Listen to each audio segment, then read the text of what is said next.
Acabei de chegar das compras com todos os materiais que nós vamos usar na próxima jornada de leitura conjunta. Primeiramente, talvez o maior, né, especial, para entrar um pouquinho no clima desse livro. Vai lembrar um pouco a estética de algumas coisas do modernismo que esse livro representa bastante.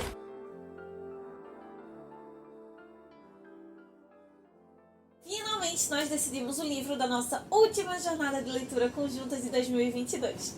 Segundo seu próprio autor, este livro é um ser humano completo da literatura. E se neste ano nós celebramos o centenário de 1922, o ano-chave, o ano auge do modernismo, vamos encerrá-lo com um livro que representa o auge desse modernismo.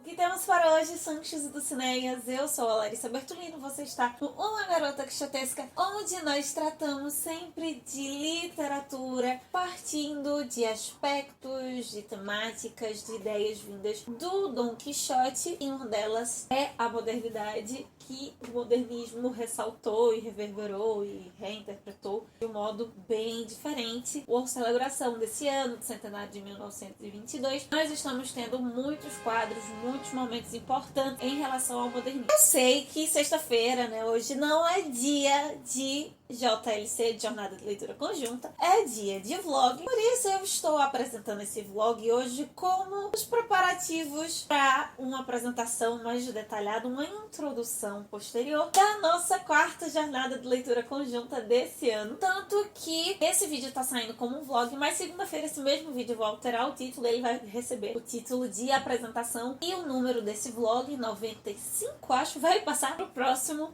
e virá em seguida na próxima sexta-feira. Hoje é o vídeo vlog barra apresentação da Jornada de Leitura Conjunta e na segunda-feira nós temos o vídeo introdutório e você vai entender lá na frente porque nós vamos precisar de 2 vídeos anteriores à leitura em si. Normal esperar um pouco para ler algo que demorou 7 anos para ser escrito, né? Se for para comparar com o tempo de escrita do Quixote, o que são 7 anos, não é mesmo? Eu sempre falo aqui da importância de criar um clima para aproveitar a leitura, especialmente durante as jornadas de leitura conjunta. E essa é uma obra que traz muito esse misto de auge, de algo dourado, de algo extremamente especial, ao mesmo tempo que exalta o ordinário, o banal. Eu comecei minha preparação após, obviamente, adquirir o livro que nós vamos ler, uma xícara especial e que me remetesse a uma ideia, a alguns aspectos da cultura do país do qual esse livro está vindo. E por isso mesmo, se no final, depois que eu apresentar todo esse vídeo, se você entender a referência, o porquê dessa xícara com esse livro, me diz aqui embaixo nos comentários. Outra coisa que eu decidi foi não usar mais caderno, usar folhas soltas, porque no meu processo de leitura eu sei que eu vou precisar de uma liberdade maior, de não ficar presa a um espaço. Então o estilo fichário facilita esse controle para as leituras, inclusive para as leituras extras, as leituras auxiliares para essa obra em especial.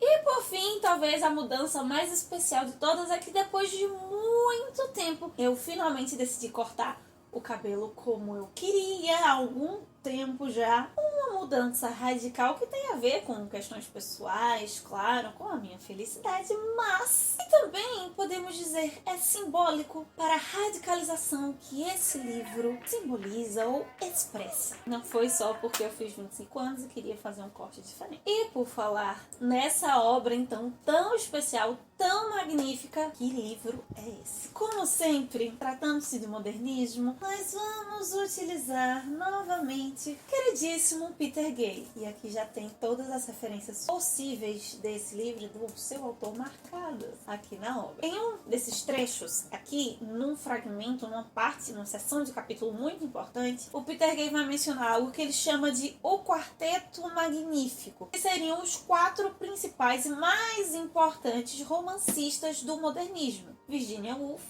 Henry James, Marcel Proust e James Joyce. Num vídeo anterior, quando nós demos aquela pausa entre o Madame Bovary e o Ernest Hemingway, o Por Quem os Signos Dobram, eu mencionei isso, que estava um pouco em dúvida em qual modernista, queria usar um modernista especial, e realmente eu estava pendendo ali entre o Proust e entre o James Joyce. E o que foi que aconteceu então para eu me decidir dentre os dois? Um dramaturgo chamado Tom Stoppard conta uma anedota de um desses dois autores, diz que um jornalista teria chegado, entrevistado e perguntou a ele: Senhor fulano, o que o senhor fez durante a Primeira Guerra? Ao que este autor respondeu: eu escrevi Ulisses. E você? E será ele o romance modernista por excelência, o maior símbolo da prosa modernista que nós leremos nos próximos meses: Ulisses, do James Joyce. Livro, inclusive, que o autor da última jornada de leitura conjunta, Ernest Hemingway, disse que era danado de bom.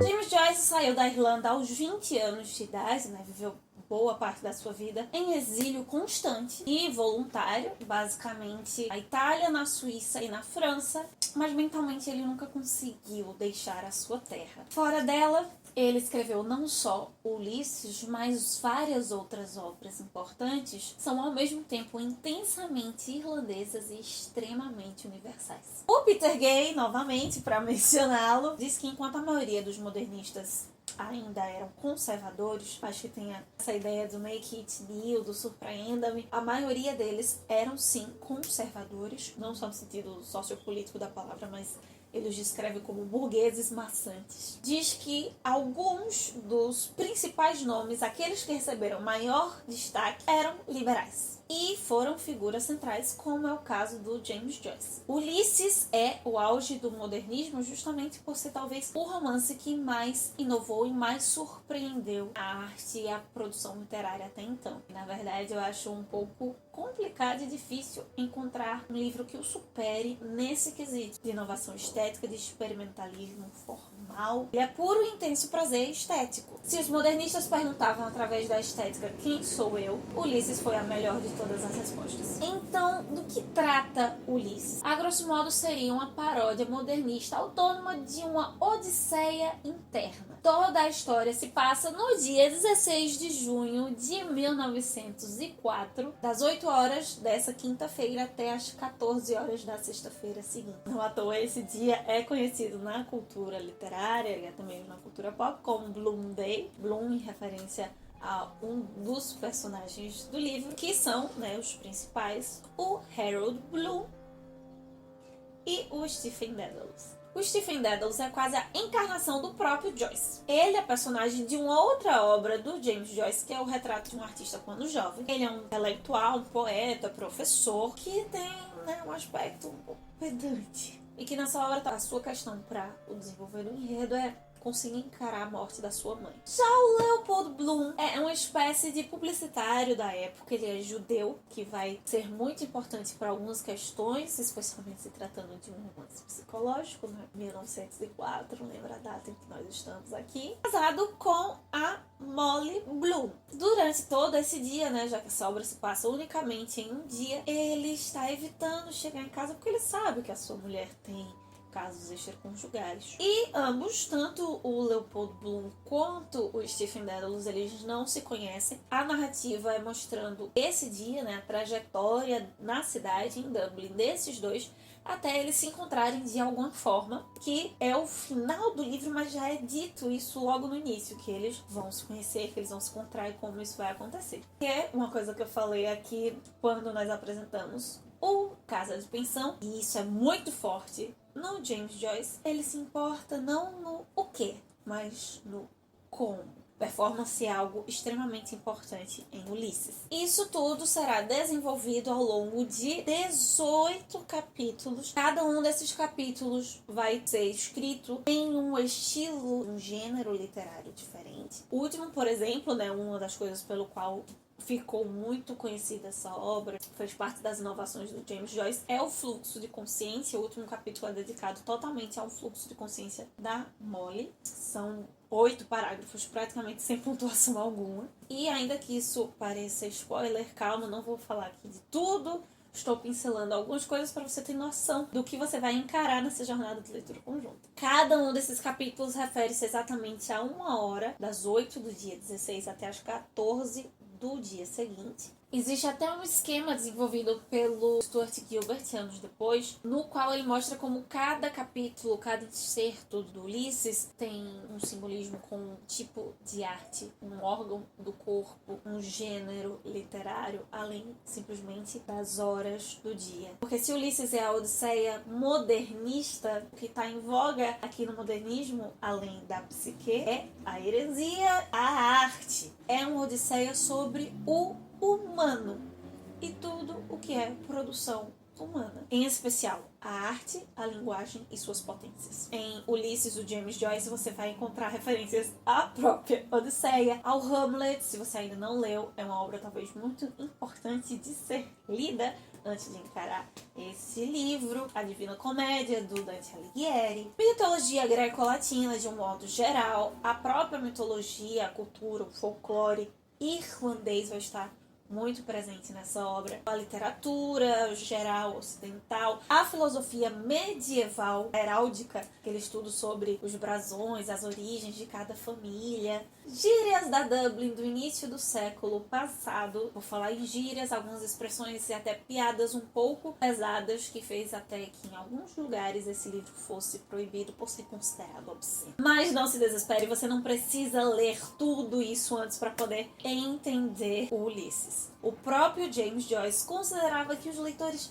dedicassem toda a sua vida à leitura e compreensão da sua imensa obra, não só Ulisses, tá? Se tem um autor modernista que carrega não só o estereótipo, mas talvez a concretude de ser megalomaníaco, esse é James Joyce. Ele espera que você demore o tanto de tempo que ele demorou escrevendo para ler também essa obra. E não vamos pensar só o tempo de escrita, mas toda a fermentação das ideias na cabeça. Mas não é isso que vai nos levar a ler Ulisses durante os próximos meses. Até porque não vai ser a primeira leitura. Se você está lendo esse livro pela primeira vez, vá com calma, vá tranquilo e saiba que essa não vai ser a leitura. Talvez como o Quixote e algumas raras e excelentes obras clássicas. A leitura de verdade dessa obra vem na segunda ou na terceira, quando nós já sabemos por onde andar nelas. Especialmente se tratando de uma obra que é um labirinto. Se modernismo é surpreenda-me, modernismo, ele vai deixar isso muito claro, é experiência. Talvez para encarar essa experiência seja importante lembrar que isso é apenas um livro. Ainda que ele carregue toda essa áurea e peso histórico e de inovação e de contexto da teoria literária e tudo mais. O próprio James Joyce combatia de algum modo esse pedantismo acadêmico, artístico. Não à toa é muito constante esse contraste, esse embate entre o banal e o glorioso dentro do Ulisses. Talvez esse grande embate eterno e humano que representem o Dédalus e o Blue. Igual como nós fizemos em Grande Sertão Veredas. Não tem problema ser a primeira, haverão outras leituras para saborear, adentrar novos espaços desse labirinto. Eu, você ou qualquer outra pessoa não vai entender tudo de cara com essa obra. E tá tudo bem, porque não é sobre isso. Normalmente é sobre uma experiência estética e se permitir ser atingido por ela. E como ela vai ocorrer? Segunda-feira, agora já dia 29 de agosto, como eu já expliquei um pouco rapidamente no início, eu vou introduzir alguns comentários importantes sobre essa obra. Vou fazer uma contextualização, vou te contar algumas curiosidades, sugerir material de apoio. Sim, essa segunda-feira agora, porque nós vamos voltar com a nossa programação normal. Em todos esses 3 dias da semana, ao meio-dia, segunda-feira, jornada de leitura conjunta. Quarta-feira, os nossos vídeos de resenhas, relendo em 5 minutos, apresentação de livro em um único vídeo. E na sexta-feira, os nossos vlogs. A jornada de leitura conjunta de Ulisses vai ocorrer do dia 5 de setembro até o dia 12 de dezembro. Por quê? Esse livro ele é dividido em 3 partes, 18 capítulos. Juntei os 3 primeiros e depois o 4º e o 5º para um vídeo só, então serão 15 encontros. Vou estar deixando todo o cronograma bonitinho aqui embaixo na descrição ou no post lá no blog. Cada um desses capítulos são referências à Odisseia, mas eles não têm números. Nessa minha edição da Penguin Companhia, eles são apresentados com uma espéciezinha de travessão. Então eu vou estar colocando aqui embaixo também onde começa cada um dos capítulos, a página, nessa minha edição. Mas se você está lendo em outra, geralmente elas têm essa travessão, tem alguma indicação, tá? E a gente já tá acostumado com isso porque passamos por algo parecido com o Grande Sertão Veredas, não é mesmo? Então esse é o cronograma, todas as segundas-feiras, a partir do meio-dia, essa segunda-feira, a introdução. Na próxima, a 1ª de setembro, nós vamos conversar então sobre a primeira leitura dos 3 primeiros capítulos. E por falar nisso, qual edição nós iremos ler e por que essa daqui da Pen Companhia? Existe todo um bafafá sobre a tradução, tanto na época mesmo que o James Joyce escreveu, quanto agora as brasileiras. Tem uma do Antônio Reis, tem a da Bernardina Silveira Pinheiro e tem essa daqui do Caetano Galindo. E tem umas críticas, algumas coisas em cima delas, mas no final das contas, essa obra é estrangeira e sobre qualquer texto não escrito na nossa língua, ainda mais tratando de alguém que tem uma linguagem inovadora, você tem que ir atrás de um tradutor que não se meta no texto do autor, que ele não apareça. Quem precisa brilhar aqui é o Joyce. É o próprio texto, é o Ulisses. Isso não sendo diluído, ajustado, adaptado, tá? Apesar de, sim, termos adaptações do Quixote, mas esse é outro papo, tô falando para ler textos na íntegra. Essa edição do Galindo é mais fácil de achar. Eu acho que o problema dela tá mais no auê que fazem dela, em cima dele, promovendo o tradutor em si, do que no trabalho dele. Que é bom, pronto, então será essa. Se você quiser ler em outra, tudo bem. Se uma edição que pudesse riscar, marcar, botar todos os meus post-its, e aí essa é bem molinha. Talvez ele fique um pouco rechuchudo, estranho ao final. Mas é o que temos para essa jornada de leitura conjunta. Então é isso. Segunda-feira eu venho aqui comentar algumas coisas sobre essa obra, te sugerir materiais de apoio, especialmente para esse vídeo não ficar gigante. E para finalizar, nós vamos ler Ulisses nessa época, porque o Joyce escreveu esse texto numa Europa que tendia à autodestruição. O Dédalus é pacifista, o Bloom é judeu. É o Ulisses moderno, mas o Ulisses aqui não é um guerreiro. Eu disse que queria tratar de guerra, a gente tratou no Porque os Sinos Dobram, queria ver uma outra perspectiva sobre isso. Apesar da guerra em si não existir aqui, mas ela perpassa o livro. Uma coisa que é muito recorrente nas biografias do James Joyce, comentaristas e críticos que estudam especialmente Ulisses, mas também suas outras obras, é que o James Joyce acreditava de verdade que o maior dever nacional de um autor, de um escritor, de um poeta era insultar a sua nação. Não era ovacioná-la, louvá-la. Porque há um perigo muito grande nessa bajulação. Inclusive de cegueira, né? De não enxergar a verdade. Não que a literatura tenha esse dever de enxergar a verdade. Mas a representar a realidade pelo seu próprio olhar. Não com os óculos dos outros. E o monólogo interior, nessa técnica que ele aplica aqui em outras formas, é o contraste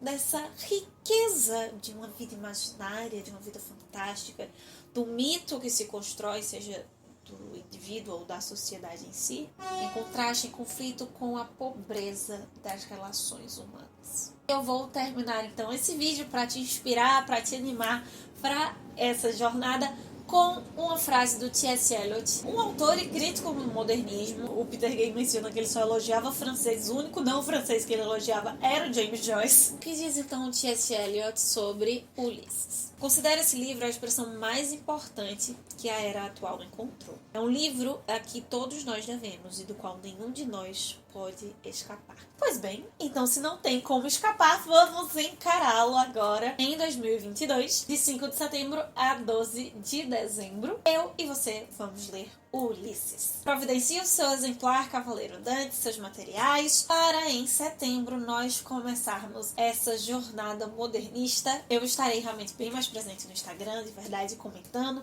Fiz até um cronograma para eu não esquecer de compartilhar as minhas impressões, as minhas leituras diárias com você. Se você ainda não nos segue, siga para você não perder e deixar também os seus comentários. Segunda-feira eu te espero para nós falarmos um pouquinho mais sobre essa jornada, sobre esse livro, que possamos sair da biblioteca e ver muito além do conhecimento. Valeu!